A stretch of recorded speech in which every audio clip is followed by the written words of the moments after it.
नमस्कार, आप देख रहे हैं बहस का नंबर 1 शो ताल ठोक के। आपके साथ मैं हूं प्रत्युष करें। कल हमने बात की थी मालदा के लोकतंत्र के गुनहगारों की।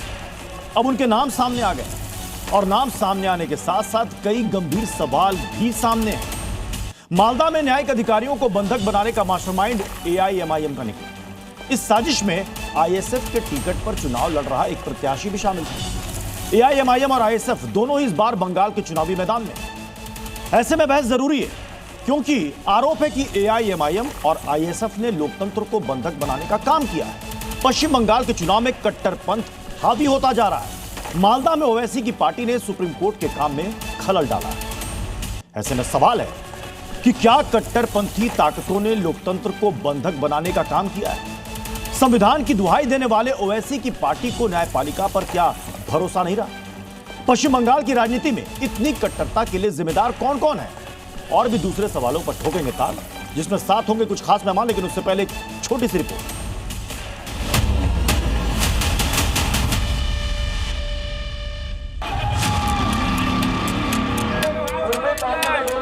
মুম্বাই থেকে এসেছিল একটাই কথা এই আন্দোলনটা নিজের ছেলে মেয়েকে বাঁচানোর আন্দোলন। একবার আসলাম হাজিরা দিয়ে চলে গেলাম হবে না। ये घर है मुफक्किरुल इस्लाम का। उनको वोटर लिस्ट में उनका नाम नहीं आ रहा है, वो परेशान, उनको समझ में क्या करें वो तो कोई पॉलिटिकल पार्टी को आम जनता थी। न्यायाधीश ही कटघरे में घेराव करके रास्ता में रखा जा रहा है, तो न्याय व्यवस्था कहाँ रुका हुआ है? अनफॉर्चुनेट है कि लोगों को जो काम करते हैं, पब्लिक सर्वेंट्स हैं, उनको भी तंग किया जाता है। जघन्य आपराधिक अराजकता जुडिशियल ऑफिसर्स की अपहरण तक पहुंच गई है, तो इसका मतलब साफ है कि वहां पर कॉन्स्टिट्यूशनल मशीनरी पूरी तरह से कोलैप्स कर चुकी है। और आपको बता दें कि जैसा कि हमने वादा किया है कि आप दर्शक नहीं बल्कि बहस का हिस्सा भी होंगे, लिहाजा आज के सवाल पर आपकी राय भी बेहद जरूरी है। आज का हमारा सवाल है, क्या कट्टरपंथी अब लोकतंत्र को बंधक बनाएंगे? सोशल मीडिया हैंडल एक्स पर आप अपना जवाब भेजें। आपका जवाब हम इसी शो के दौरान दिखाएंगे भी। तो अपना जवाब @ZNews पर भी आप पोस्ट कर सकते हैं। चलिए अपने मेहमानों से आपको मिलवा देते हैं। हमारे साथ हैं सिद्धार्थ यादव, बीजेपी के प्रवक्ता, नफीस अंसारी, एआईएमआईएम के नेता, स्वयं पुरोहित, टीएमसी के प्रवक्ता थोड़ी देर में हमें ज्वाइन करेंगे। अनंत विजय सर भी हमारे साथ जुड़ेंगे, सीनियर जर्नलिस्ट विवेक श्रीवास्तव हमारे साथ लेफ्ट से जुड़ेंगे, और साथ ही मीना चक्रवर्ती कांग्रेस की प्रवक्ता हमारे साथ जुड़ेंगी। मैं नफीस साहब शुरुआत आप ही से करना चाहूंगा, क्योंकि गिरफ्तारी के बाद इस वक्त सबसे ज्यादा चर्चा एआईएमआईएम की हो रही है। आप तो साहब दिन रात कानून की और संविधान की दुहाई देते हैं, लेकिन यहां तो न्याय अधिकारियों को ही बंधक बना लिया गया और उसमें आप ही के पार्टी के नेता का नाम सामने आया। First of all Pratyush ji, AIMIM का स्टैंड बहुत क्लियर है। किसी भी तरीके की हिंसा का एमआईएम समर्थन नहीं करती है। और जिस मुफक्किरुल इस्लाम का नाम आप एमआईएम या ओवैसी साहब से जोड़ रहे हैं, 5 साल पहले उन्होंने एमआईएम के टिकट पर चुनाव लड़ा, फिर उन्होंने एमआईएम छोड़ दिया। वो बहुत फेमस पर्सनैलिटी है, उनके कई सारे फॉलोअर्स हैं। मालदा मुर्शिदाबाद में वो बहुत फेमस है। मोथाबाड़ी में और सुजापुर में, जहां पर बीडीओ ऑफिस का घेराव हुआ, वहां एमआईएम का कैंडिडेट है मुस्तैद हक और रिजाउल करीम, वो वहां पर थे ही नहीं। अगर मुफक्किरुल इस्लाम एमआईएम के नेता होते तो वो कैंडिडेट होते। तो ये तो साफ क्लियर है कि एमआईएम को उनसे कोई ताल्लुक नहीं है। अब बात करते हैं मालदा में हुआ क्या है। मालदा में 29,86,000 लोग वोटर थे, जिसके बाद एसआईआर हुई और 8,28,127 लोगों का नाम लॉजिकल डिस्क्रिपेंसी के नाम से हटा दिया गया। लोग भड़क गए, लोगों के अंदर पैनिक क्रिएट हो गया कि इलेक्शन सर पर है, कुछ दिन बाद वोट डालना है। इलेक्शन कमीशन ऑफ इंडिया कह रहे हैं कि आप ट्रिब्यूनल कोर्ट जाइए। 2 टाइम रोटी खाने के जिनके पास पैसे नहीं, वो ट्रिब्यूनल कोर्ट कहां से जाएंगे? तो जो प्रोटेस्ट हुआ उसमें कोई पॉलिटिक्स नहीं थी, ना टीएमसी का झंडा, ना एमआईएम का झंडा, ना बीजेपी का झंडा। जो प्रोटेस्ट कर रहे थे वो मालदा के वो लोग थे जिनका नाम वोटर लिस्ट से हट गया। ममता बनर्जी ने साफ आईएसएफ, एआईएमआईएम इनके लोग थे, नाम लिया है। और इसमें जो दूसरी गिरफ्तारी हुई है वो है जी आईएसएफ के नेता की, जो इस बार चुनावी मैदान में सर मैं उसी पर आ रहा हूं जी। मेरा मानना है कि जो कुछ भी मालदा में हुआ वो मालदा के लोगों ने प्रोटेस्ट किया और इस पूरे मामले पर तृणमूल कांग्रेस ने वहां के लोगों को अकेला छोड़ दिया। जो बयान बीजेपी दे रहा है वही टीएमसी दे रही है। हकीकत में बीडीओ ऑफिस का घेराव जरूर हुआ है, लोगों ने जरूर प्रोटेस्ट किया है, लेकिन किसी ने बंधक नहीं बनाया है। मॉडल कोड ऑफ कंडक्ट लगा हुआ है, सुनिए, मॉडल कोड ऑफ कंडक्ट लगा हुआ है। पूरा पुलिस प्रशासन इलेक्शन कमीशन ऑफ इंडिया के अंडर है, ना कि किसी सरकार के अंदर है। नफीस साहब, मतलब आप भी गजब कर रहे हैं। नफीस साहब, आप भी गजब कर रहे हैं। आप कह रहे हैं लोगों ने प्रोटेस्ट किया, किसी ने बंधक नहीं बनाया है, तो सुप्रीम कोर्ट के चीफ जस्टिस, सुप्रीम कोर्ट के मुख्य न्यायाधीश को यह क्यों कहना पड़ता है? ये क्यों कहना पड़ता है कि न्यायपालिका के अधिकार में हनन का मामला है? क्यों कहना पड़ता है कि ऐसा दुर्विकृत राज्य हमने नहीं देखा? क्यों कहना पड़ता है वहां पर कि 7 जुडिशियल ऑफिसर, जिसमें से 3 महिलाएं और उनमें से एक के साथ 5 साल का बच्चा था, उनको बंधक बनाया गया?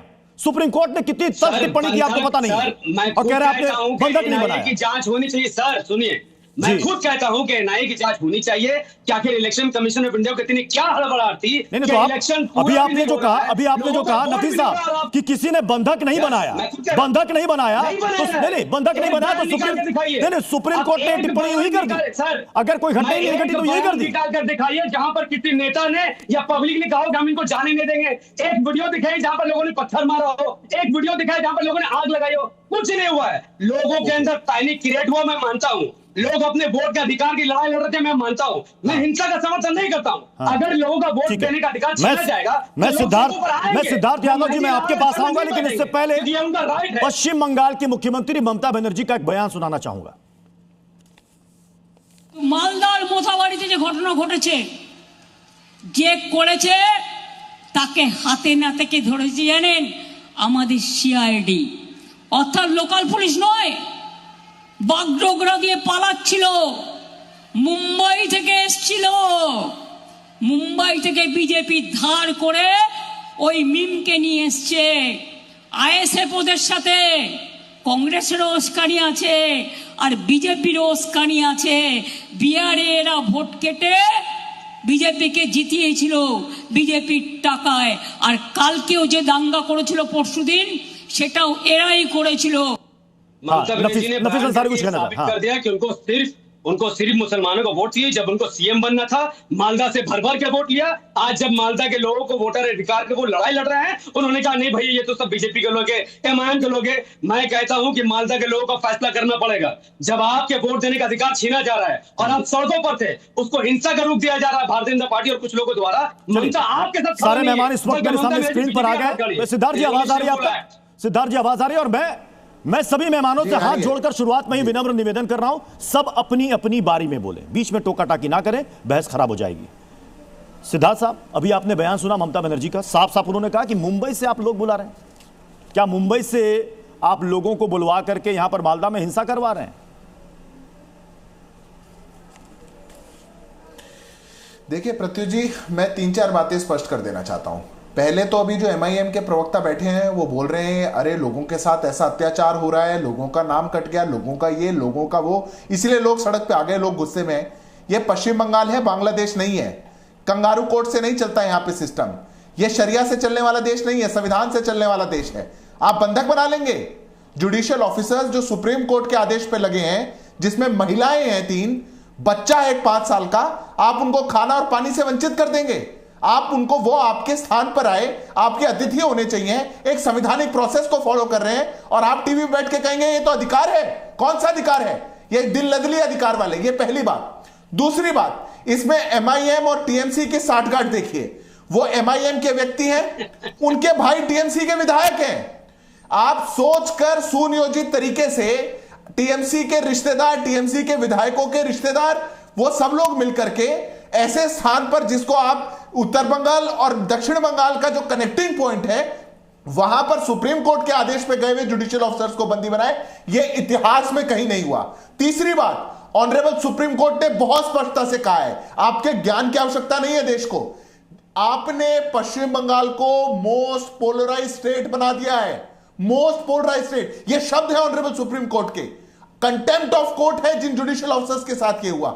आप लोग अपने अधिकार की आड़ में आकर के सड़क पर आकर के मोबोक्रेसी करेंगे, सड़क पर आकर के टीएमसी और ममता बनर्जी के आदेश पर वहां पर देश के संवैधानिक संस्थाओं को कमजोर करने का काम करेंगे, और फिर कहेंगे तो इलेक्शन कमीशन की जिम्मेदारी थी। मैं बहुत स्पष्टता से प्रत्युष जी कहता हूं, आपके शो पर, आपका शो लाखों लोग देखते हैं, ये झूठ फैलाना बंद करिए। चुनाव के समय में सेटल्ड प्रिंसिपल है, ऑनरेबल सुप्रीम कोर्ट के जजमेंट्स हैं, एमएस गिल की, TN session versus union of India की, केवल सुपरवाइजरी रोल है इलेक्शन कमीशन का। लॉ एंड ऑर्डर अभी भी ममता बनर्जी के हाथ में है। आप मुख्यमंत्री हैं कि नहीं है, तनख्वाह ले रही है कि नहीं ले रही, अगर आपके हाथ में कुछ भी नहीं है तो छोड़ दीजिए कुर्सी, रिजाइन करिए और बाहर निकलिए, तनख्वाह भी मत लीजिए। और आपको तनख्वाह भी लेनी है, स्वयं पुरोहित हमारे साथ जुड़ चुके हैं। स्वयं पुरोहित जी कहना मेरे हाथ में कुछ है भी नहीं, ऐसे नहीं चलता है। स्वयं पुरोहित जी, आप कह रहे हैं ममता बनर्जी ने कि ये बाहर से ला करके वोटर यहां पर नाम जुड़वाए जा रहे हैं, मुंबई से लोग आकर हिंसा कर रहे हैं। अगर मुंबई से लोग आकर यहां पर हिंसा कर रहे हैं, मालदा में जुडिशियल ऑफिसर को वहां पर अगर आप बंधक बना रहे हैं, तो भैया वहां पर फिर पुलिस क्या कर रही है? ममता बनर्जी अब कह रही कि हमारी सीआईडी ने पकड़ा, तो उस वक्त जब ये बवाल चल रहा था तो उस वक्त कहां थी सीआईडी, उस वक्त कहां थी लोकल पुलिस? मैं बताता हूँ, देखिए कहीं भी पूरे पश्चिम बंगाल में पूरा लॉ एंड ऑर्डर आज के डेट से जब से आचार संहिता लगी है इलेक्शन कमीशन के कंट्रोल से। ठीक है, सीआईडी उनके कंट्रोल में नहीं है, वो भाग रहा था नेपाल, उस व्यक्ति को पकड़ा गया है, दबोचा गया है, और वो कौन व्यक्ति है ये सामने आ गया, किसके पैसे से, किसकी फंडिंग से वो क्या काम कर रहे हैं। गृह मंत्री अमित शाह जी जब जब पश्चिम बंगाल आते हैं, बंगाल में माचिस लगा के चले जाते हैं और बंगाल कहीं ना कहीं सुलझ जाता है। मालदा, मुर्शिदाबाद ये ऐसा एरिया है, एक तरफ बांग्लादेश का बॉर्डर है, दूसरी तरफ अन्य राज्यों के भी बॉर्डर जुड़ते हैं, तो वहां की जो समस्या है, 50 किलोमीटर तक का जो रेडियस है वो आज भी बीएसएफ कंट्रोल करता है। उसके बावजूद भी जो घटना हुई, उस घटना के लिए आज जिम्मेदार कौन है? एसपी, होम सेक्रेटरी, डीजीपी, किसकी जिम्मेदारी बनती है? सुप्रीम कोर्ट ने तो पूछा है ना कि गृह मंत्रालय क्या कर रहा है। गृह मंत्रालय साइलेंट बैठा है। इलेक्शन कमिश्नर जो ज्ञानेश कुमार जी है भैनिश कर रहे हैं। जो संवैधानिक की बात कर रहे थे मेरे दोस्त सिद्धार्थ यादव जी, मित्र है, मगर वो बोल रहे थे कि ज्ञानेश कुमार जी ने बहुत अच्छे तरीके से, सिर्फ समरी रिवीजन का काम होता है, रात को 12:30 बजे चीफ सेक्रेटरी को चेंज कर देना, और जिनको ला करके बिठाया उनको बंगाल की डेमोग्राफी, बंगाल की ज्योग्राफी के बारे में जीरो नॉलेज है, जीरो नॉलेज। जो लोग षड्यंत्रकारी शक्तियां हैं, जिन्होंने 2017 के पहले उत्तर प्रदेश चलाया, दिल्ली चलाया, गुजरात चलाया, अब पश्चिम बंगाल की सत्ता स्वयं पुरोहित जी मतलब मुंबई से लोग ला रहे हैं, इसमें आईएसएफ के लोग शामिल हैं, एआईएमआईएम, आईएसएफ साफ साफ कह रही है कि टीएमसी सिर्फ और सिर्फ हमें टारगेट कर रही है। लेकिन मैं आप ही की नहीं ममता बनर्जी के बयान को कोट कर रहा हूं, मुंबई से लोग आए थे, आईएसएफ के लोग भी उसमें शामिल थे, कांग्रेस और बीजेपी के लोगों ने वहां पर उकसाया, हमारी सीआईडी ने पकड़ा। बिहार में जैसे वोट काट करके बीजेपी को फायदा पहुंचा, तो क्या टीएमसी को डर लग रहा है क्या कि वोट कटने वाला है? अरे जनता जनार्दन है, जिसका जहां मन करेगा वहां पर वोट देगी, आईएसएफ चुनाव में उम्मीदवार उतारेगी, एआईएमआईएम भी उतारेगी। आपको डर क्यों लग रहा है? किस बात का डर लग रहा है वोट कटने से? प्रत्युष जी, ये देश तो लोकतंत्र से चलेगा ना। हाँ, चुनाव में हराइए ना। पश्चिम बंगाल की जनता ने 3 बार चुन करके भेजा। तो बिहार का जिक्र क्यों? 4थी बार नहीं, बिहार में क्या हुआ? नहीं, आपने कहा कि वोट काट दिया। बिहार के लोग पार्टी चुनाव लड़ेगी ना साहब, किसी ना किसी का तो वोट कटेगा। तब जवाब सुन लो। 30,000 फॉर्म मिलते हैं जब जिनको पकड़ा जाता है। वो फॉर्म किसके हैं? वो बिहार, राजस्थान और अन्य राज्यों के, भाजपा शासित राज्यों के फॉर्म 6 के माध्यम से ये वोटर ऐड करवा रहे हैं और डिलीटेशन करवा रहे हैं। आप मुझे बताइए, इन्होंने बताया था 1.5 करोड़ रोहिंग्या, रुक जाइए, 1.5 करोड़ रोहिंग्या। आप मुझे बताइए कल जो आंदोलन, मैं माफी के साथ टोक रहा हूं, लेकिन अगर आप ये कह रहे हैं कि वहां पर फॉर्म 6 के जरिए फर्जी वोटर अपने नाम अगर दर्ज करवा रहे हैं, तो वहां पर सर जुडिशियल न्यायिक अधिकारी मौजूद है, न्यायिक अधिकारी, और उनकी देखरेख में काम चल रहा है। सुप्रीम कोर्ट भी संतुष्ट है। आपको बिहार के बयान की जवाब दे रहा हूं, और पश्चिम बंगाल में जो हो रहा है, आग लगाई, आपने बहुत गंभीर आरोप लगा दिया, न्यायपालिका पर गंभीर आरोप लगा दिया आपने। मुसलमान कौन? अनंत विजय सर, कौन कब्रिस्तान? एक सेकंड, मैं जल्दी से अनंत विजय सर आपको बीच में लाना चाहूंगा। अनंत विजय सर, वहां पर सुप्रीम कोर्ट ने साफ साफ कहा न्यायिक अधिकारी काम कर रहे हैं, प्रक्रिया बहुत अच्छी चल रही है, संतुष्ट चल रही है। 62 लाख में से 47 लाख का निपटारा हो चुका है, हर दिन 2 से 2.5 लाख का निपटारा हो रहा है। और अगर यह कह रहे हैं कि वहां पर फर्जी वोटर इंक्लूड किए जा रहे हैं, तब तो सीधे न्याय प्रक्रिया पर न्यायपालिका को आप गंभीर सवालों के घेरे में खड़े कर रहे हैं। अनंत विजय सर। प्रत्युष जी, देखिए, तृणमूल कांग्रेस के प्रवक्ता को यह समझना होगा कि जो भी प्रक्रिया अभी चल रही है एसआईआर की, वो सुप्रीम कोर्ट की देखरेख में ममता बनर्जी की याचिका पर उनकी मांग पर लिए गए निर्णय पे चल रहा है। रुक जाओ स्वयं पुरोहित जी, रुक जाओ, थोड़ा सा धैर्य रखो सर। ममता बनर्जी की तरह व्यवहार मत करिए सर, ममता दीदी की तरह व्यवहार मत करिए। सुनिए, मैं सिर्फ ये कह रहा हूँ कि अब अगर किसी प्रकार से कोई उंगली उठाई जाती है तो ये आप काउंटर जरूर कर लीजिएगा। अभी अनंत विजय सर बोले। अपनी मैं ये कह रहा हूं प्रत्युष जी, आपका प्रश्न बहुत वाजिब है और ये सुप्रीम कोर्ट की कार्यशैली पर प्रश्न चिन्ह उठाता है और बड़ा प्रश्न चिन्ह उठाता है और तृणमूल कांग्रेस के ऑफिशियल प्रवक्ता के द्वारा उठाया गया है। मुझे नहीं मालूम कि उनको अपनी इस आरोप की गंभीरता का अनुमान हो रहा है या नहीं हो रहा है, या रेटोरिक के चक्कर में वो ऐसा करते जा रहे हैं। लेकिन जो पूरी प्रक्रिया और ये बिहार और उत्तर प्रदेश के लोगों को बदनाम करने की बात कर रहे, बिहार में क्या हुआ था इनको पता नहीं है। बिहार में क्या एक भी व्यक्ति आया एसआईआर के बाद कि हमारा वोट कट गया और मैं जिंदा हूं? जिन लोगों को श्रीमान राहुल गांधी ने मंच पर दिखाया था उन लोगों ने भी वोट डाला होगा, क्योंकि वो भी उसके बाद दिखे नहीं थे। तो इस तरह से बिहारियों को बदनाम करने के लिए स्वयं पुरोहित जी मत करिए। आप चुनाव लड़िए लेकिन बिहारियों को बदनाम मत करिए। हर चीज जो गलत चीज होता है उसमें आप बिहार का नाम ले लेते हैं, ये बहुत ही अनुचित है। और मुझे लगता है कि इसका ये बिहार की जो जनता, बिहार के वोटर भी वहाँ है और वर्षों से रह रहे बिहार के लोग वहाँ। तो इसलिए जिस प्रकार से आप कल भी हम लोग बहस कर चुके हैं सुप्रीम मैंने तो स्वयं पुरोहित साहब बिल्कुल छोटा सा सवाल किया कि भाई चुनाव लड़ने अगर जो भी पार्टी उतरती है तो किसी ना किसी का तो वोट कटेगा ही, उससे आप डर क्यों रहे हैं? आपको यह लग रहा है कि आपका मुस्लिम वोट बैंक कहीं छिटक जाएगा? अगर आपको लग रहा है इंटैक्ट है तो डर का है? क्यों डर? को इस्तेमाल कौन कर रहा है? ज्ञानेश कुमार को इस्तेमाल कौन कर रहा है? रबड़ स्टाम्प की तरह ज्ञानेश कुमार अभी चली कर रही है ना भाई, सुप्रीम कोर्ट की निगरानी में हो रहा है, जनता के साथ है। आप मत बोलिए ना, ये अपडेट नहीं है शायद, मुझे लगता है। आप रुक जाइए, आप लोग सब स्वयं पुरोहित जी अपडेट नहीं है। हमारे साथ कांग्रेस की प्रवक्ता भी हमारे साथ जुड़ी हुई है, मीता चक्रवर्ती जी, क्योंकि सवालों के घेरे में और आरोपों में आप भी हैं। ममता बनर्जी ने कहा कि कांग्रेस के लोगों ने, बीजेपी के लोगों ने, आईएसएफ के लोगों ने भीड़ को उकसाया, कांग्रेस के लोगों ने उकसाया और मालदा में यह घटना घटी। देखिए, पहली बात तो ये है कि ये एक अजीब सा इलेक्शन है जहां पर इलेक्शन तो डिक्लेयर हो चुका है। क्या मैं सुनाई दे रही हूँ? क्योंकि कनेक्शन में मुझे लगता है, अच्छा ठीक है। तो ये एक अजीब सा इलेक्शन है जहां पर इलेक्शन तो डिक्लेयर हो चुका है पर इलेक्शन की नॉमिनेशन भी फाइल हो रहा है। Last date of nomination filing is 9th of April, पर अभी तक यहाँ पर फाइनल वोटर लिस्ट बाहर रिलीज नहीं हुआ है। तो एक अजीब सा इलेक्शन है। ईसीआई क्या कर रहा है? ईसीआई ने 200 से ज्यादा स्क्रीन पे दिख नहीं रही है मीता चक्रवर्ती जी। मैं दोबारा आपके पास लौट कर आऊंगा, शायद कुछ प्रॉब्लम वहां पर हो गई है। मैं विवेक सर, मैं आपके पास आ रहा हूं। आईएसएफ के एक कैंडिडेट को भी गिरफ्तार किया गया इसी मामले में। आईएसएफ के साथ, अगर मैं गलत नहीं हूं, तो लेफ्ट इस बार भी चुनाव लड़ रही है। क्या आप सोच विचार करेंगे कि आईएसएफ के साथ जाना है या नहीं जाना है? क्योंकि बहुत गंभीर आरोप लगा है कि मालदा में हिंसा में आईएसएफ शामिल है। नहीं, जो गलत है वो गलत है। अगर कोई वायलेंट है और कोई कॉन्स्टिट्यूशन को नहीं मानेगा या कोई जो है हमारे कॉमन मिनिमम प्रोग्राम को नहीं मानेगा, हमारी सोशलिस्ट मूवमेंट को नहीं मानेगा, सेकुलरिज्म को नहीं मानेगा, तो हुएवर ही इज लेफ्ट उसको टॉलरेट नहीं करता। We are very strict. हमारी सीटें आए, हमारी सीटें ना आए सर, आइडियोलॉजी फर्स्ट। तो आईएसएफ के साथ गठबंधन आप तोड़ देंगे? बता देता हूं, अगर मैं गलत नहीं हूं तो बातचीत चल रही है या फाइनलाइज हो चुका है? बात नहीं, अभी कुछ भी नहीं है। मैं आपको क्लियरली बता रहा हूं, लेकिन क्योंकि पिछली बार था तो मैं उसका क्लैरिफिकेशन आपको दे देता हूं। सर, कॉमन मिनिमम प्रोग्राम बना करके हस्ताक्षर करवाते हैं, ये वामपंथ है। आप थोड़ा भी डेविएट होते हैं 2 मिनट में आप पार्टी से बाहर। हमारे यहाँ मैं आपको बड़ा क्लियरली बता रहा हूँ, 1950 के दशक में तो ये भी डिबेट हो गई थी कि डेमोक्रेसी में जाओगे इलेक्शन प्रोसेस में या नहीं।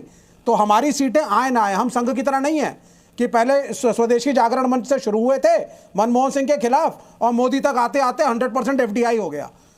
कोई पॉलिसी नहीं है, ना फॉरेन पॉलिसी, ना डिफेंस पॉलिसी, ना इकोनॉमिक पॉलिसी। बस ढर्रे के साथ बहते चले जाओ। तब रूस की तरफ एक झुकाव था और आज टोटली जो है ट्रंप के साथ आप एक कॉलोनी बनाते जा रहे हैं हिंदुस्तान। विवेक जी, जो हम देख रहे हैं, तो ये हम बंगाल पर आ जाएं। एक बात। दूसरी बात सर, बिल्कुल बंगाल पे बोलते हैं ना सर। अब बंगाल के अंदर सर बंगाल पहली पर चीज तो बोलने ये के लिए है नहीं है, इनके आपने पास। बड़े आसानी से साफ बोल दिया, आपने बड़े आसानी से बोल दिया 2.5 लाख वोटरों का निपटारा तो रोज हो रहा है।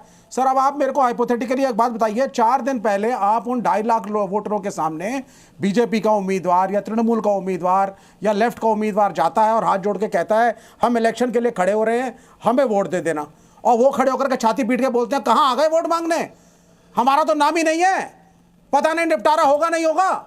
ये रिएक्शन है वेस्ट बंगाल के आज। आपको जल्दी पड़ी थी, चुल्ल मची थी आपको कि बहुत जल्दी एसआईआर की, आप सो रहे थे पहले। इलेक्शन कमीशन इस देश का इतना अनप्रोफेशनल है, चुनाव आ गया, खोपड़ी पे खड़ा है, और आप कह रहे हैं साहब अभी हमारी वोटर लिस्ट की जो नॉर्मलाइजेशन है, डिस्क्रिपेंसी हट रही है। What is this nonsense? ये प्रजातंत्र में जो दुनिया का सबसे बड़ी डेमोक्रेसी है, उसके अंदर एक शेमफुल तरीके से बिहेवियर है। ये आपको पहले करना चाहिए था, 1.5 साल पहले कर लेते, 2 साल पहले करते, 1 साल पहले करते। आप एन मौके पे कर रहे हैं, जनता भड़की हुई है, आधों के नाम कट गए, ऊपर से आप जो है अलग अलग तरह के फंडे लाते हैं आसाम में। एक सेकंड मैं ये नागरिक रहेगा, ये नागरिक नहीं रहेगा। अनंत विजय सर और सिद्धार्थ जी दोनों इस पर रिएक्ट करना चाह रहे हैं, लेकिन एक सेकंड विवेक सर अभी आपने कहा तो इस लिहाज से तो फिर देश में किसी भी स्टेट में एसआईआर की प्रक्रिया होनी ही नहीं चाहिए फिर। तब तो हर बार जब भी एसआईआर की प्रक्रिया होगी बिल्कुल सवाल उठेंगे। अब मुझे बताइए सर एक सेकंड, मैंने नहीं कहा सर 2021 में भी ममता बनर्जी ने, टीएमसी ने यही मुद्दा उठाया था कि यहां पर लाकर के अवैध वोटर्स शामिल किए जा रहे हैं, और उसके दम पर बीजेपी चुनाव जीतना चाहती है बंगाल में। जीता कौन बंगाल में? कौन जीता? किसकी सरकार बनी ये बताइए। तो जिसकी सरकार बनी क्या उनको फर्जी वोट गया क्या? सर आप सुने, फर्जी वोट गया क्या? नहीं ना गया। नहीं हो सकता इससे ज्यादा वोट मिलते, ये धांधली नहीं होती तो ज्यादा वोट मिलते शायद। तब जी अनंत विजय सर, ममता के खिलाफ हूं, लेकिन जो सही है वो तो सही होता है ना। अब आप जो है जबरदस्ती ना करें। हमारे दो लांछन है, सुन लीजिएगा 10 सेकंड अनंत जी। हमारे 2 लांछन है। पहला, आपका टाइमिंग ऑफ एसआईआर बहुत गलत है। दूसरा, हमें इलेक्शन कमीशन की नियत पे बिल्कुल भरोसा नहीं है, ये बीजेपी के इंस्ट्रक्शंस पे काम कर रहे हैं और अनप्रोफेशनली काम कर रहे हैं। लेफ्ट बायकॉट कर रही है इलेक्शन, जाकर के भारतीय जनता पार्टी को फायदा पहुंचाया जाता है। राहुल गांधी ने प्रेजेंटेशन दे दी है 10 बार, कर्नाटका में भी एक जबरदस्त पावर पॉइंट प्रेजेंटेशन उत्तर देने दीजिएगा। हर बार गड़बड़ होती है, ठीक है हर बार। अगर मैं कहूंगा इलेक्टोरल बॉन्ड से आप जो है पेपर इलेक्शन कमीशन नहीं करेगा ऑब्जेक्ट, बीजेपी करेगी ऑब्जेक्ट। टाइम मिल जा रहा है शो पर। विवेक सर हो गया, तुम कह दो ना हाँ मैं तैयार हूं। जवाब ले लीजिए, जवाब ले लीजिए। अनंत सर मैं आपके पास सिद्धार्थ जी कुछ कहना चाह रहे हैं। सिद्धार्थ जी जल्दी से, उसके बाद मैं मीता चक्रवर्ती के पास जाऊंगा, उनका वीडियो ठीक हो गया जी। देखिए प्रत्युष जी, मैं पहले तो आग्रह करूंगा, इतना वोट तो ये कम्युनिस्टों को बंगाल में नहीं मिल रहा है जितना टाइम दे दे रहे हैं आप शो पर। आप ये लालछन लगा रहे हैं औरों पर। अरे लालछन आप पर लग रहा है, हिंसा का लालछन। आपके गठबंधन का पार्टनर है जो पकड़ा गया है मालदा की हिंसा में। एक शब्द उस पर भी बोल दीजिए विवेक जी, कोई मुंह खोलिए उस पर। आईएसएफ का है वो जो पकड़ा गया, चुनाव लड़ते आप उनके साथ, आप गुंडों के साथ, आतंकियों के साथ चुनाव लड़े जाकर के, और चुनाव लड़ने के लिए ऐसे लोगों को अपने साथ ले लें और फिर बैठ करके मॉरल हाई ग्राउंड ले लालछन लगाएं। कौन लगाएगा लालछन? ये पहली बात। दूसरी बात, इनको हर चीज से दिक्कत है, इनको टाइमिंग से दिक्कत है, हर चीज से। मैं एक बात आपके शो पर कहता हूं प्रत्युष जी, एसआईआर की प्रक्रिया जो पश्चिम बंगाल में हो रही है उसको विलंबित और विखंडित करने का प्रयास ममता बनर्जी ने किया है। एसआईआर तो तमिलनाडु में भी हुई, एसआईआर तो केरल में भी हुई, एसआईआर तो हर राज्य में हो रही है, पर सारी समस्या पश्चिम बंगाल में क्यों हुई? जाकर के कोर्ट में कौन गया? और आप जैसा कोर्ट में जाकर के खड़े हुए, जैसा कोर्ट की मॉनिटरिंग हुआ वैसे नहीं बोले। अभी मेरा मौका है, नहीं बोलेंगे आप, जब मौका मिलेगा तब बोलेंगे। ये मुंबई का, ये मालदा नहीं है, मुर्शिदाबाद में नहीं है, ये का स्टूडियो है, ये मालदा मुर्शिदाबाद नहीं है। गुंडाई मत करिए, अभी सुनने की हिम्मत रखिए, मेरी बात पूरी हो जाए उसके बाद बोल लीजिएगा और हम चुपचाप बैठे रहेंगे। प्रत्युष जी ये स्वयंपुरी जी काउंटर कर लीजिएगा, स्वयंपुरी जी काउंटर कर लीजिएगा, समय मिलेगा काउंटर करने का। पहले इनको अपना जवाब कंप्लीट करने दीजिए, इसलिए मैंने शुरुआत में ही आप लोगों का हाथ जोड़कर विनम्र निवेदन किया। ममता बनर्जी बनर्जी की सरकार ने एनुमरेशन फॉर्म भरवाए हैं। ये झूठ क्यों बोलेंगे आपके टीवी चैनल में बैठ के? वकील है, झूठ बोलना इनका पेशा हो सकता है। अरे हो गया, अभी पूरा हो गया, हो सकता है झूठ बोलना, हो गया पूरा, झूठ बोलना अब पेशा सुनेंगे आप, हो गया नहीं हो गया कि नहीं हुआ? पहले मुझे ये बताइए, रबड़ स्टाम्प इलेक्शन कमीशन का क्यों लगता है? अभी और बोलना है, 10-20 सेकंड और बोलना है। क्यों भाजपाई वोटर आएंगे? राजस्थान के वोटर आएंगे पश्चिम बंगाल में? नहीं बोलोगे नहीं, ममता बनर्जी के बारे में बोलोगे तो सुनना पड़ेगा। पश्चिम बंगाल की जननेत्री है ममता बनर्जी। 3 बार जनता ने बोलेंगे, 40 मिनट बोलेंगे, पूरा तो आप बोल लें। किसियाओ मत, एक्सक्लूसिव इंटरव्यू ले लीजिए। स्वयं पुरोहित जी प्लीज अपनी बारी में बोल लीजिएगा, अपनी बारी में बोल लीजिएगा। सिद्धार्थ जी बोलिए। अभी हो गया। मैं देखिए प्रत्युष जी, एक स्पष्टता से आपके शो पर एक बात कहता हूं, बंगाली और बंगाली में फर्क है। ये ममता बनर्जी जो बंगालियों का साथ देना चाह रही हैं और मालदा में जाकर के ऐसी हिंसा करवा रही हैं, कोर्ट की अवमानना करवा रही हैं, संवैधानिक प्रक्रिया एसआईआर पर हमला कर रही हैं, देश के कॉन्स्टिट्यूशनल एजेंसीज पर हमला कर रही हैं, इसको बंगाल की जनता, बंगाली कभी माफ नहीं करेगा। सिद्धार्थ जी, आप बंगाली को बंगाली मत बनाइए। नहीं सिद्धार्थ जी, आपने कहा कि साथ मत दीजिए। नहीं सिद्धार्थ जी, अभी आपने कहा कि ममता बनर्जी हमला करवा रही हैं, वहां तो वहां की सीआईडी ने एआईएमआईएम और आईएसएफ के नेता को पकड़ा, तो गलत पकड़ा है क्या? अगर टीएमसी ने करवाया तो आपके मुताबिक गलत पकड़ा क्या? गलत कार्रवाई कर? नहीं, अरे मैं तो आप प्रत्युष जी आपके शो पर बात बता रहा हूं। जो मुख्य आरोपी पकड़ा गया, जिसको एमआईएम का बताया जा रहा है, वो टीएमसी के विधायक का भाई है। वो टीएमसी के सिटिंग विधायक का भाई है। और क्या कनेक्शन चाहिए? एआईएमआईएम के प्रवक्ता ने तो सीधे पल्ला झाड़ दिया, पहले कैंडिडेट थे पिछले चुनाव में, अब हमारा उनसे कोई नाता नहीं है, एआईएमआईएम से निकाले जा चुके हैं। नहीं, ये मैं आप बहुत जिम्मेदारी के साथ प्रत्युष जी कहता हूं, ये सारा खेल ममता बनर्जी का रचा हुआ है। ममता बनर्जी ने बयान में कहा कि आप अपने घर से हथियारों को निकालिए, महिलाएं सारे हथियारों को इकट्ठा करें, फावड़ा ले, बेलन ले, और जब इलेक्शन कमीशन आए उस पर हमला कर दे। जब इलेक्शन कमीशन पहुंचा तो जो ममता बनर्जी ने बोला वही हुआ। ये ममता बनर्जी का रचा हुआ, आप कह रहे हैं ममता बनर्जी करवा रही है।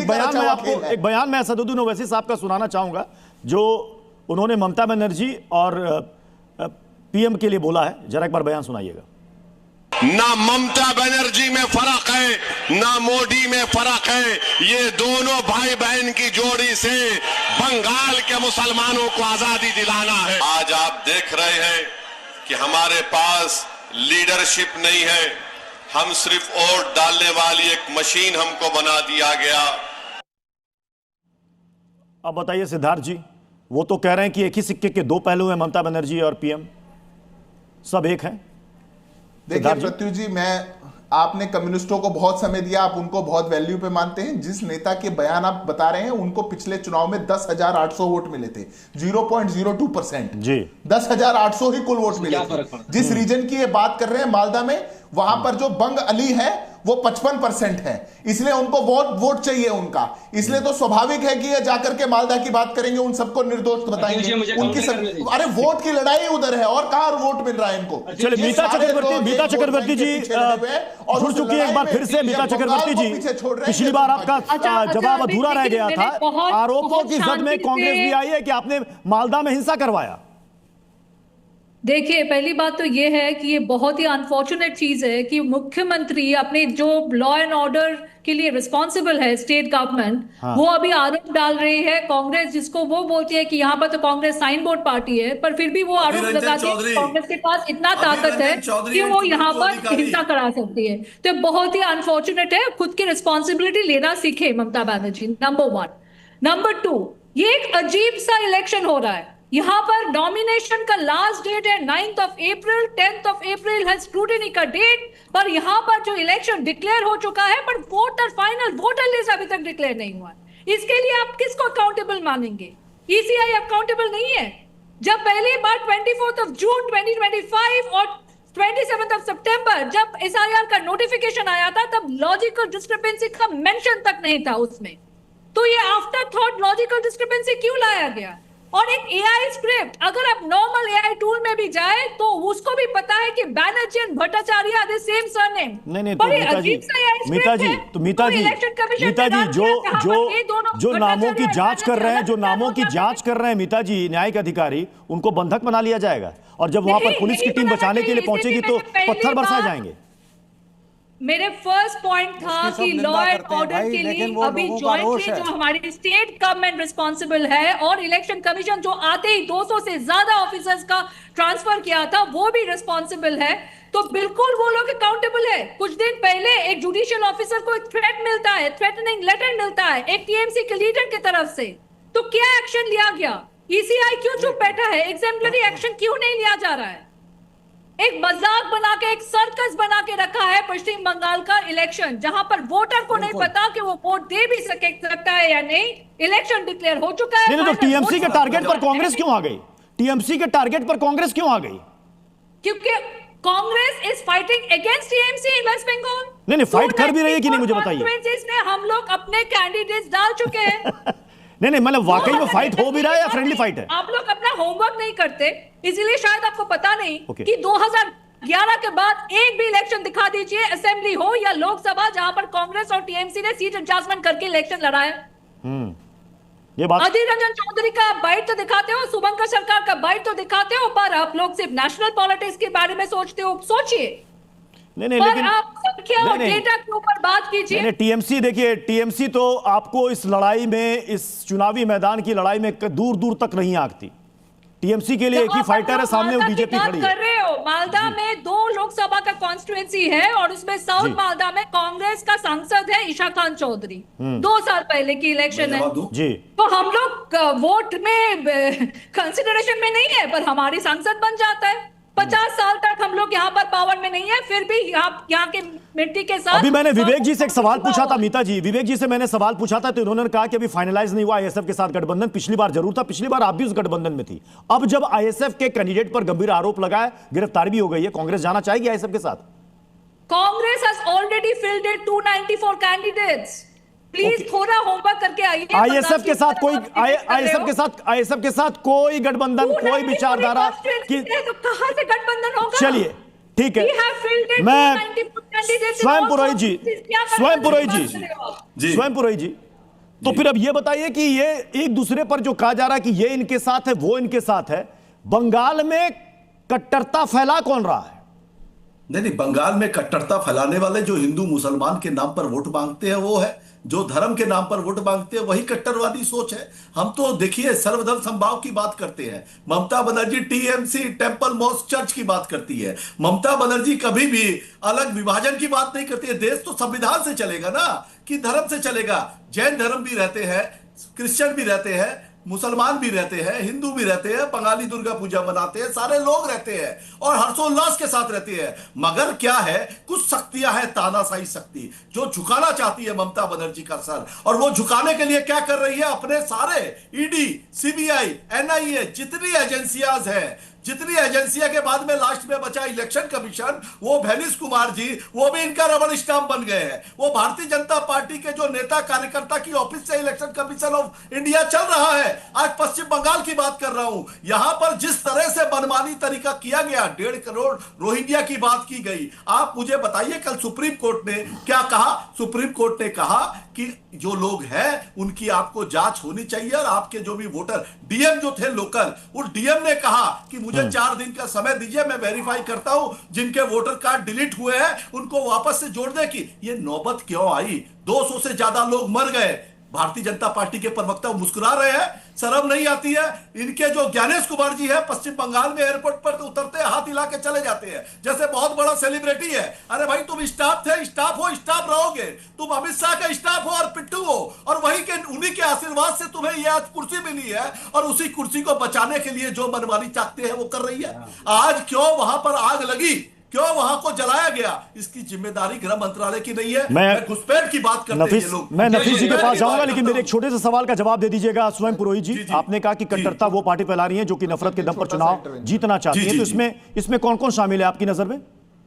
नहीं, जो धर्म के नाम पर वोट मांगता है। नहीं, जो नहीं, नाम बता दीजिए पार्टी का कौन जो भी व्यक्ति धर्म को नाम पर अपने आड़ में छुपेगा, कोई अपने आप को राम के पीछे छुपाएगा, कोई अल्लाह के पीछे छुपाएगा, वैसी शक्तियों को यहाँ की जनता नहीं मानती है। ये रामकृष्ण परमहंस की धरती है। रामकृष्ण परमहंस ने कहा, जो तो मत तो पथ, जितने मत है उतने नफीस जी मगर यहाँ पे धर्म के आड़ में छिप करके आप राजनीति नहीं कर सकते। नहीं, इन्होंने ओपन चैलेंज, नहीं, इन्होंने साफ साफ कह दिया कि आप यहां पर कट्टरवाद के हिसाब से और उसी को एक एजेंडा बनाकर आप यह चुनावी मैदान में और चुनाव लड़ना चाहते हैं मुस्लिम के नाम पर? सर, आपने लाइव डिबेट में ओवैसी साहब का क्लिप चलाया। असदुद्दीन ओवैसी साहब ने कहा टीएमसी बीजेपी एक ही टीम है। लाइव डिबेट में प्रूफ हो गया कि जब मालदा में लोग अपने वोट के अधिकार की लड़ाई लड़ रहे थे, सबका स्टैंड सेम है, चाहे वो टीएमसी का हो, बीजेपी का हो या फिर लेफ्ट या कांग्रेस का हो। मैं बीजेपी के एक बात का समर्थन करूं। उन्होंने कहा भारत बांग्लादेश नहीं है, पाकिस्तान नहीं, सही बात है। यहाँ पर भीड़ तंत्र नहीं बल्कि लोकतंत्र चलेगा और लोग चुनेंगे किसकी सरकार बनी किसके नहीं बनेगी। लेकिन आप लोगों का नाम काट रहे हैं। 60 लाख लोग नाम अब कह रहे हैं कि वो लॉजिकल डिस्क्रिपेंसी में। आप जानते हैं क्या है? इसका मतलब है कि एक शख्स के 6 बच्चे हैं तो उनका नाम अब लॉजिकल डिस्क्रिपेंसी में डाल देंगे। मैं पूछता हूं, मोदी जी 6 भाई बहन है, ओम बिरला 9 भाई बहन है, अमित शाह 7 भाई बहन है। क्या इलेक्शन कमीशन ऑफ इंडिया के अंदर हिम्मत है उनके नाम आप हैंड में डालेंगे? आप उनके नाम लॉजिकल डिस्क्रिपेंसी के नाम पर डालेंगे? नहीं डालेंगे आप। ये एसआईआर का पूरा प्रक्रिया असंवैधानिक है। लेकिन जो लेकिन सुप्रीम कोर्ट की मॉनिटरिंग में जो न्यायिक अधिकारी वहां पर काम कर रहे हैं वो गलत काम कर रहे हैं। आप क्या कहना चाह रहे हैं? बंधक नहीं बनाए हैं, लोग प्रोटेस्ट कर रहे थे। इलेक्शन कमीशन ऑफ मैंने आपसे ये पूछा सुप्रीम कोर्ट की मॉनिटरिंग में सुप्रीम कोर्ट द्वारा, सुनिए सुन तो लीजिए, उनके द्वारा गठित जो टीम है वहां पर काम कर रही है और सुप्रीम कोर्ट खुद मॉनिटर कर रहा है, तो क्या वो गलत काम हो रहा है? सर, सुप्रीम कोर्ट में ऑलरेडी इसके खिलाफ याचिका डाली हुई है, सुनवाई होने वाला है। क्या बात कर रहे हैं आप? और जिस आरोप आप लगा रहे हैं कि लोगों ने बंधक बने, फेक न्यूज है। टीएमसी भी इस बात को नकार रही है, बीजेपी भी नकार। क्या हो गया आप सबको? लोगों का अगर वोट देने का अधिकार छीना जाएगा, लोग सड़कों पर उतरेंगे, चाहे वो आपका अधिकार हो, मेरा अधिकार हो। चुनाव सर पर लोगों आनंद विजय सर, लोगों के अंदर बीजेपी ने फैलाई। ईडी, सीबीआई, इनकम टैक्स, चुनाव आयोग और अब सुप्रीम कोर्ट द्वारा गठित जो टीम है, सब के सब सवालों के घेरे, मतलब कोई भी सही काम नहीं कर रहा है। हमने सवाल नहीं किया प्रत्युष जी। आनंद विजय सर नहीं सर, इस वक्त वहां पर जिनके नाम संदिग्ध हैं उनकी जांच प्रक्रिया को कौन देख रहा है? सर, मुझे सिर्फ एक सवाल का जवाब दे दीजिए, उसमें किसके नाम रहेंगे जाएंगे ये कौन देख रहा है? सर, न्यायिक अधिकारी देख रहे हैं सर। हम सुप्रीम कोर्ट नहीं, हम तो उसके साथ नहीं है ना। हमने तो गिरफ्तार किया है, सीआईडी ने गिरफ्तार किया, वो तो भाग रहा था। भारतीय जनता पार्टी वाले तो भगवान रहते जैसे नीरव। किसी पर तो आपको यकीन रखना पड़ेगा ना। देश की न्यायपालिका पर, सर्वोच्च अदालत पर यकीन है तो डंके की चोट पर बोलिए ना सर। यहाँ जो वो काम कर रहा है, जो भी फैसला आएगा हम उसे मानेंगे। आनंद विजय सर, प्रॉब्लम क्या समझ में नहीं आ रहा है? आनंद विजय सर, मतलब न्यायपालिका उनके द्वारा गठित टीम काम कर रही है, उस पर भी यकीन नहीं। प्रॉब्लम प्रत्युष जी मानसिकता की है। कल तृणमूल कांग्रेस के सारे प्रवक्ता चीख चीख कर कह रहे थे कानून व्यवस्था हमारे हाथ में नहीं है और ज्ञानेश कुमार जाने। आज वही तृणमूल कांग्रेस के प्रवक्ता चीख चीख कर ये कह रहे हैं कि हमारी सीआईडी ने पकड़ी है। तो या तो कल सही थे या आज सही होंगे। तो मुझे लगता है कि जब अच्छा गप गप और कड़वा कड़वा थू थू, इसी में तृणमूल कांग्रेस यकीन करती है। दूसरी बात, अभी विवेक श्रीवास्तव है कि नहीं है पता नहीं, चले गए। लेफ्ट के लीडर हैं, 2-2.5% वोट बंगाल में शायद उनको मिलता है। AIAM के तो बता दिया आपने कि 10,000 मिलते हैं वोट उनको। उन्होंने बहुत सफाई से पहले कहा कि हाइपोथेटिकली एक क्वेश्चन लेते हैं अभी, और हाइपोथेटिकली शब्द की आड़ में अपनी सारी बात कह दी। यही मार्क्सवाद का अर्ध सत्य है। मार्क्सवादी इसी प्रकार से नैरेटिव बिल्डिंग में चलते हैं। पहले हाइपोथेटिकली कह दो, उसके बाद कह लो जब सर पे खोपड़ी पे आ गया तो आपने सबके नाम काट दिए, ये कर दिया वो कर दिया, इतना बड़ा वितंडा खड़ा कर दिया। देखिए पश्चिम बंगाल में प्रत्युष जी जो भी हो रहा है, मतदाता के लिए या मतदान शुद्धिकरण के लिए जितने भी काम हो रहे हैं, ये सुप्रीम कोर्ट की निगरानी में हो रही है। और सुप्रीम कोर्ट में भी AIAM के प्रवक्ता कह रहे थे कि याचिका स्वीकृत है विरोध करने की, उस पर सुनवाई होगी। अरे भैया, उस पर बहुत सुनवाई हो चुकी। ममता बनर्जी खुद खड़ी होकर दलील दे चुकी सुप्रीम कोर्ट में, अब भी चल रही है। परसों में, कल भी जब हड़काया है ना पश्चिम बंगाल को, तब भी कपिल सिब्बल से लेके और जो उनको राज्यसभा दिया है उन्होंने, कौन मीनाक्षी या क्या नाम है, वो सारे वकील वहां खड़े थे। तो मुझे लगता है कि सुप्रीम कोर्ट पर भरोसा रखना चाहिए तमाम लोगों को, इंक्लूडिंग क्या नाम है इनका, पुरोहित जी का नाम पुरोहित है, लेकिन पता नहीं सुप्रीम कोर्ट पे भरोसा स्वयं पुरोहित जी एक नहीं, पश्चिम बंगाल के चुनाव में लगभग हर चुनाव में ममता जी के खिलाफ बोलोगे तो सुनना पड़ेगा। इस बार ममता जी को भी जनता की सुननी पड़ेगी सर, ममता जी को भी सुननी पड़ेगी जनता की, ये बात समझ लीजिए आप लोग। पुरोहित जी, आपको ममता बनर्जी पर पुरोहित जी, बंगाल में घुसपैठियों का मुद्दा फिर से गर्मा गया है और केंद्रीय गृह मंत्री ने कहा कि भाई 600 किलोमीटर की बिना बाढ़ वाली सीमा है। तृणमूल शासन के तहत भूमि अधिग्रहण की चुनौतियों के बारे में उन्होंने शिकायत की और उन्होंने कहा कि 6 मई के बाद बंगाल में हमारी सरकार बन रही है, ये जमीन अक्वायर होगा और बहुत जल्दी काम शुरू हो जाएगा। ठीक है। क्या ये टकराहट है केंद्र और राज्य सरकार में जमीन अधिग्रहण को लेकर? नहीं, ये मैं बताता हूं। देखिए, उनकी खुद की ministry home affair told in parliament Rajya Sabha question number 3044 20 August 2025 total Indo Bangladesh border in waste Bengal 2216.7 kilometre already fenced 1647.69 kilometre 112 kilometre जो है वो कंप्लीटली नॉन फिजिबल है। So the entire border can not be fenced at all. ये मैं नहीं कह रहा हूं, ये गृह मंत्रालय की रिपोर्ट है। Out of the remaining 456 kilometre Bengal government has already given 78 kilometre. सुन लीजिए, for the balance 378 kilometre only 148 kilometre yet to be divide acquisition, क्योंकि वो किसानों की जमीन है, उसको एक्वायर करने की कार्रवाई अभी बाकी है। और ये रिपोर्ट मैं नहीं दे रहा हूं, जो पत्र व्यवहार होते हैं राजनीति के लिए आप बयान दे दीजिए। आप इसको जो बयान देना भाजपा को दे दीजिए। घुसपैठ घुस रहे। अरे पहलगाम में साइकिल से आके मार के चले गए, पाकिस्तान को 4 टुकड़े करने का मौका था, सिद्धार्थ यादव कुछ नहीं कर पाए। सिद्धार्थ यादव जी, पिछले चुनाव में भी यही घुसपैठ का मुद्दा उठा था। बात करते हैं टीवी चैनल। पिछले चुनाव में भी यही घुसपैठ का मुद्दा उठा था। बंगाल में आपकी सीट जरूर बढ़ गई, 3 से 77 हो गई, सरकार नहीं बना पाए। झारखंड में भी आपने घुसपैठ का मुद्दा उठाया, वहां तो खैर चुनावी आप हार गए। अब बताइए सर, यह घुसपैठ रोकने की जिम्मेदारी है किसकी? देखिए, मुझे लगता है कि मैं टीएमसी के प्रवक्ता से आग्रह करूंगा। मैं जानता हूं चुनाव जीतने की फ्रस्ट्रेशन है, चुनाव जीतने का फितूर सर पे सवाल है, आप थोड़ा ठीक लगा लीजिए, इतना भी मत करिए। अरे जिस जो फेंसिंग करने के लिए नहीं, पुरोहित जी आपने अपनी बारी में बोली, अब जरा इनसे जवाब भी ले लीजिए। और बंगाल सिद्धार्थ जी बोले, पूरा 2 बार सुना, मैं बोलने लगूंगा इतने में मिर्ची लग जाती है। नहीं, आप बोल रहे हैं, दर्शकों के लिए ऐसा अन्याय मत करिए। पूरा पश्चिम बंगाल के एक व्यक्ति जानता है, देश का एक व्यक्ति जानता है, कुछ छुपा हुआ नहीं है। होम सेक्रेटरी ने कितने पत्र लिखे पश्चिम बंगाल सरकार को, होम सेक्रेटरी खुद पश्चिम बंगाल आए, गृह मंत्री आए, मीटिंग करी और सुप्रीम कोर्ट को इंटरवीन करना पड़ा। ऑनरेबल सुप्रीम कोर्ट ने जजमेंट दी कि सरकार को यह भूमि देनी पड़ेगी, सरकार को भूमि देने पड़ेगी के आदेश के बावजूद आप भूमि नहीं दे पाए और टीवी पे बैठ करके पत्राचार सुना रहे हैं। किसको सुना रहे हैं आप? यह देश के लिए मुद्दा है। प्रत्युष जी, घुसपैठ चुनावी मुद्दा नहीं है। क्या आपकी और हमारी सुरक्षा के लिए, देश के कोने कोने में रहने वाले भारतीयों की सुरक्षा के लिए कोई भी सरकार पीछे हट सकती है क्या? कि हम अपने वोट शेयर के चक्कर में हम नहीं जाएंगे, हम तो फेंसिंग नहीं करने देंगे, हम जमीन नहीं देंगे, कोई सरकार करेगी? पर यह जो बंग अली वाली सरकार है, जो बंगालियों के खिलाफ है, जो घुसपैठियों को ला करके अपना वोट बैंक यहां बढ़ाना चाहती है, सिंडिकेट के रूप में चलाना चाहती है, वही ऐसा करती है। मैं 2 प्रश्न पूछता हूं आपसे, यह इतना भाव कैसे बदल गया? 2004 के अंदर ममता बनर्जी संसद के अंदर खड़े होकर के हाथ में 2 लिस्ट लेकर के खड़ी हुई थी और उन्होंने कहा था ये पश्चिम बंगाल की वोटर लिस्ट है, ये बांग्लादेश की वोटर लिस्ट है और ये दोनों एक हैं और मैं इस्तीफा देके जा रही हूं। ये सवाल कल भी हमने उठाया था, ये सवाल कल भी हमने उठाया था। पुरोहित जी आज जुड़े हुए हमारे साथ। 2005 में वो तस्वीरें सबने देखी थी, ममता दीदी काफी गुस्से में थी। विवेक जी हमारे साथ नहीं है। मुझे बता दीजिए, लेफ्ट की सरकार बंगाल में थी, केंद्र में यूपीए की सरकार थी, ममता दीदी बहुत नाराज थी, डिप्टी स्पीकर की तरफ कागज तक फेंक दिया था, इस्तीफा भी दे दिया था। तो उस वक्त घुसपैठ मुद्दा था, आज नहीं है।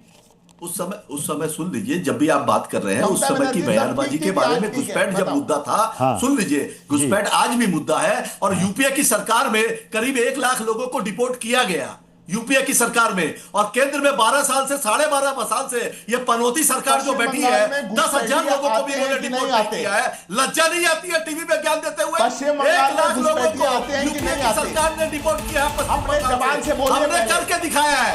झूठे चुनाव जीतने के लिए। चलिए सर, अब समय इजाजत दे रहा है सर, इस बहस को यहीं पर समाप्त करना पड़ेगा। कौन झूठा है कौन सच्चा है वो जनता को तय करने देते हैं। बहुत बहुत शुक्रिया हमारे साथ जुड़ने के लिए। खबरें जारी रहेंगी, बने रहिए जी न्यूज़ के साथ।